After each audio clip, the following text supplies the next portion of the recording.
Okay, we're at the tear off process. So we got to tear everything off. Long are the days gone when you could just roof over your current roof, and I do have some customers ask me that every once in a while.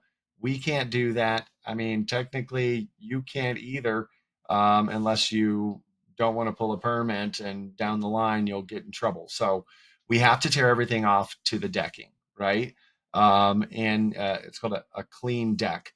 Um, we take off the felt, the shingles. Only thing we don't take off is your ice and water because it's on there so it adheres to it. It basically like binds with your decking that if we tore it off, it would actually tear up your roof decking. So that's accepted in the industry and the building departments understand that. So very rarely we see that you may have another layer of shingles.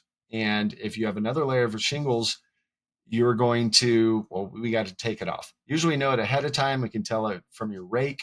It usually doesn't sneak up on us. So a lot of times that's approved for insurance claims ahead of time. But even if it isn't, we document everything appropriately. We send in everything. So you get reimbursed that additional, cost, which is $25 a square. And then like the average roof would be like $500 additional if we found another layer of shingles that had to be torn off.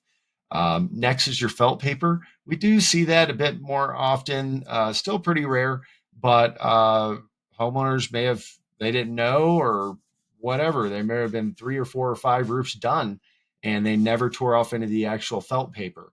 So when we see that, it could be decades old felt paper, makes quite a mess.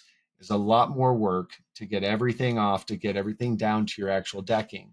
So in that case, that's $12 extra a square, additional labor, average cost about $240 per roof when it pops up. Again, we document both, submit that to you so you get reimbursed from your insurance carrier. So yeah, that's our tear off process and what to expect when we are tearing off your roofing system.